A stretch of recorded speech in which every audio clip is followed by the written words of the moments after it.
Hey guys, Sko here, and welcome to my point of view of Gul'dan Mythic. This is our first kill. This is obviously my Guardian Druid main tank point of view. I'm just going to take you through some of what's going on. So right now, what we're trying to do is moving the boss to the edge of the room. This is to ideally give us a better spawn on the Eye of Gul'dan. We try and keep them a little bit more clustered. It's also, very safe for example, empowered bonds. The first thing I want to point out is you'll see that the energy bar above my action buttons is tracking Gul'dan's energy. You can see it's flashing at 100 there. Now he just hit me with the Fell Scythe. I'm tracking the Fell Scythe time on the boss. On Mythic right now, the Fell Scythe does 30% extra attack speed on Gul'dan instead of the 15% that you guys have seen on normal and heroic. And what's actually really important to note, I guess, guys, is that I'm not sure if the other guilds are doing this as well, but I know that I saw that Exodus wasn't in the kill video. But I'm actually solo tanking the Fell Scythe. I'm letting the boss reach 100 energy, and then I'm letting him hit me. And how do I survive this? It's like 50 million damage base. I just chain cooldowns. So you can see me using Sacrifice, Bark Skin, and Mark of the Ulcer there. The boss is hitting me with 100 energy right now. Okay, and there you see the energy being reset, guys. So yeah, every single Fell Scythe in phase 1, phase 2, apart from a couple at the end of phase 1 because I don't want to waste cooldowns on them, are being solo soaked by me.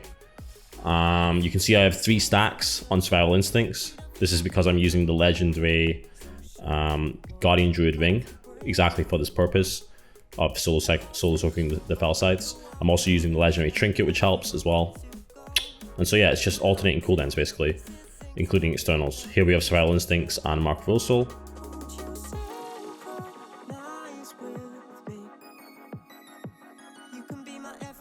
I don't want to talk all the way through this fight, so there will be some music playing in the background, I think.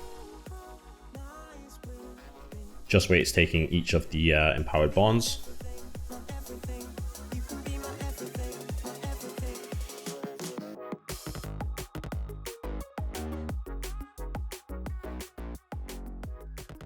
Here I'm just creating some distance between the ranged DPS and the boss so that they can deal with the empowered liquid hellfire.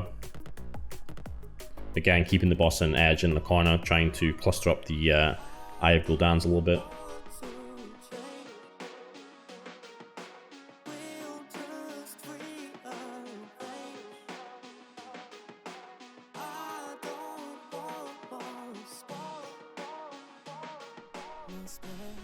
And again, as you can see, the boss's energy is building up. We're at 80 energy, 86, 89.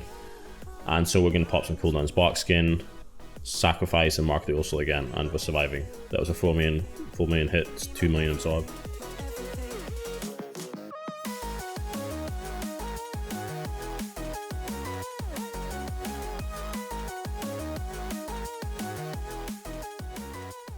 The next Fell Scythe, which you're going to see shortly, guys, we're actually not going to use a cooldown on.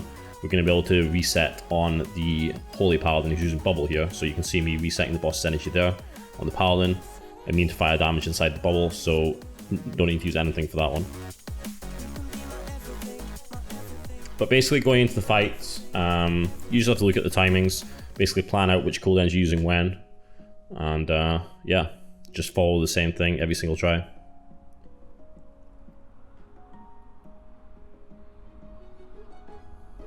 Our healers in particular found that this was an effective tanking strategy. This is something we basically decided to use almost from the very first pulls we did on Mythic Gul'Dan. When I found out, that it was easily survivable to solo tank it. And this definitely makes things easier for the healers. The boss itself is obviously not going to have much attack speed bonus throughout the fight because he's only getting it for the 8 seconds or so from Fell Scythe after the 100 energy.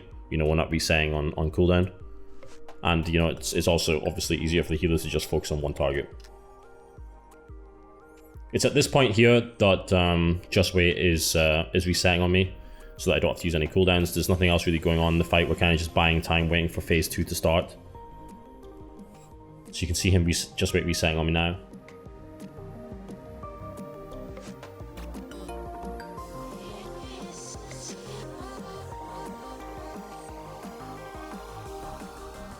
This is obviously another great strength of Guardian Druid in this fight, guys, is the roar for these wins.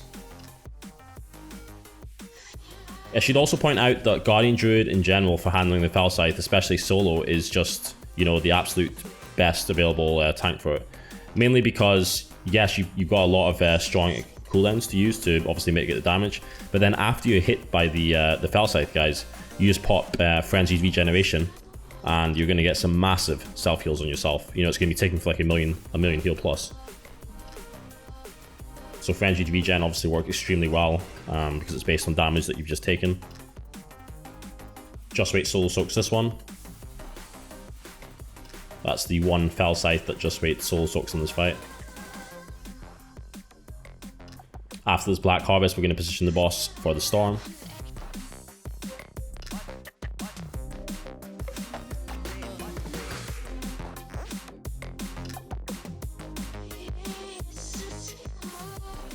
And the way we did this was the tank always runs through the middle, directly through the middle in a straight line from circle to cross, as you're seeing right now. I wait in the position, and the boss teleports on top of me. Always waiting basically between the cross or the circle position so that the boss is instantly in the melee range of those who are soaking the souls in the actual pool. It also avoids the tank having to move at all, which is obviously extremely dangerous when the tank does Fell Scythe as soon as you stand on another target. Or when the boss does Fell Scythe, sorry. So always trying to make the boss just move through the middle, teleport directly onto the tank, or move directly onto the tank. Again, like I said, trying to keep melee range with those rogues who are soaking inside the pool, soaking the souls.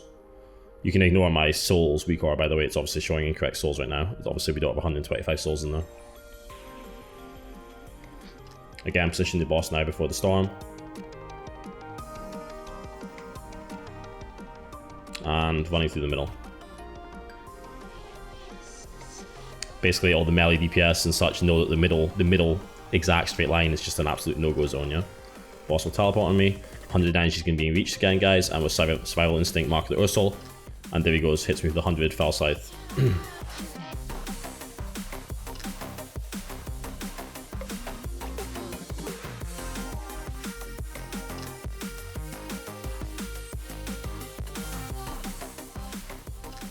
We have a little Bitcoin sound effect playing there when Just Wait gets the flame. I personally find as a tank, or just in general when raiding, guys, that sound effects really help with noticing, you know, debuffs or certain mechanics, you know, ultra quick. So I would definitely recommend you guys looking into adding maybe a sound effect onto important weak auras, such as, you know, when the tank gets a debuff or so, your focus target. So again, you're seeing the power of Roar there on the runes, really, guys. The whole raid's scaling up for the Black Harvest. Boss is casting up to 100 energy, guys, so I'm already ready for him when he lands on me right now with the Fell Scythe. Look at all those cooldowns. Trinket, Barkskin, Sacrifice, Mark of the Ursol. Completely mitigating the 100 energy from the boss.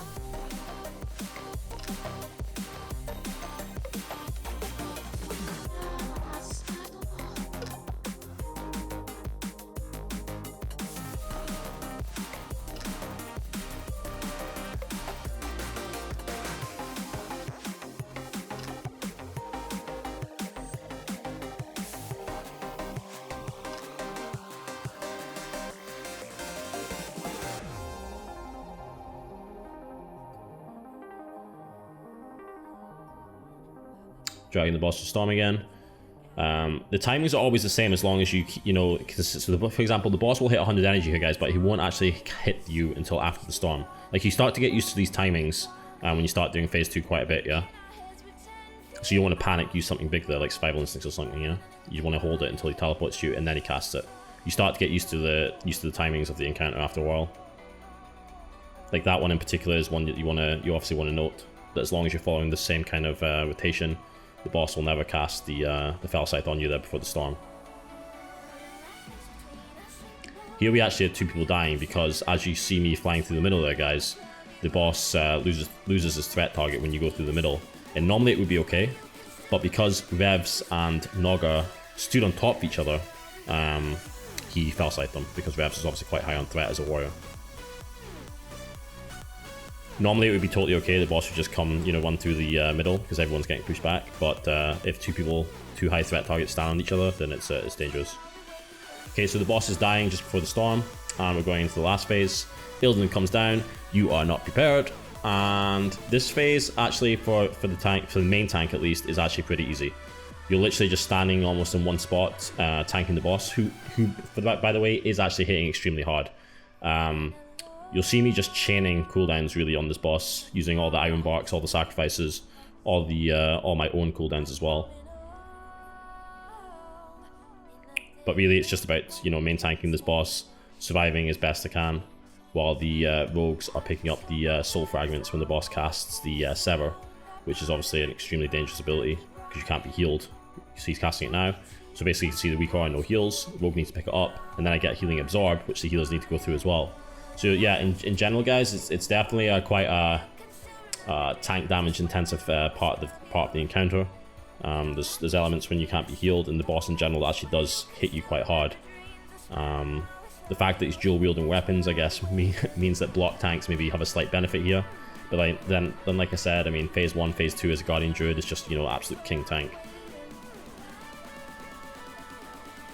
And even against Gul'dan right now, who's doing basically purely physical damage, Guardian Druid is obviously incredibly strong. You can see that my armor, if you check underneath my unit frame, with 2 stacks of iron for I'm about 78 out of 85% physical damage reduction, which is about 92% of the max you can actually have. I would recommend though on this boss, purely because of the last phase, that you do end up using the immortality trinket, you know, the Dark Moon Fair one, just because of how much physical damage there is. That little armor bonus on a Guardian Druid will help you out. Or the Xavius trinket is obviously going to be pretty good here as well. Maybe both if you don't have the legendary one available.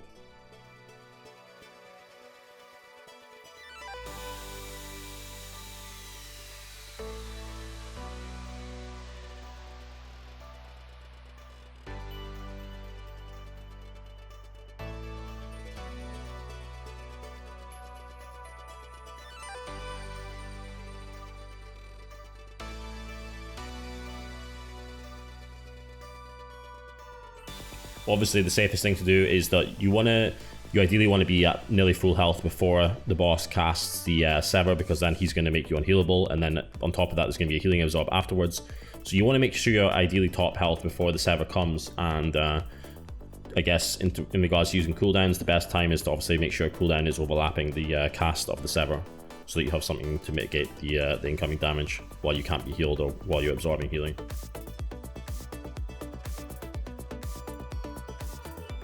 In general, in this phase, I normally have 1 stack of Survival Instincts left, and I'm kind of holding that cooldown in particular for a really oh shit moment. Kind of similar to my trinket as well. The rest of the cooldowns I'm kind of just chaining through.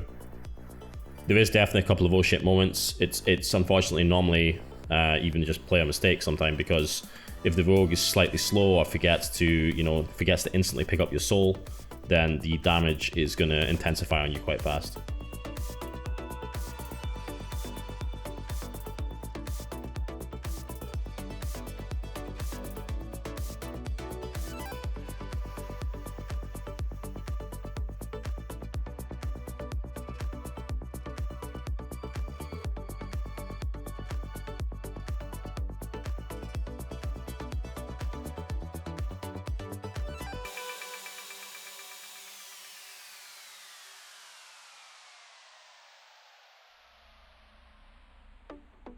You can basically see when I used Survival Instincts there, guys, the charge that I was holding, it probably saved my life. You can see I was low for a very long time there, and I was getting the no heals incoming, so that was probably a lifesaver.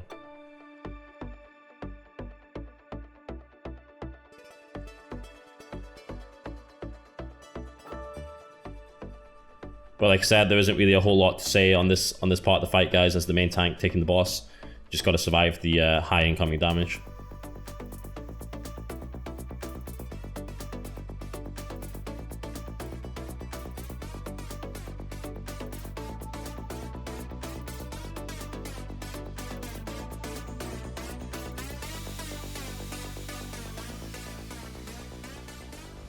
Very physical damage intensive part of the fight. Even the Sever itself is physical damage.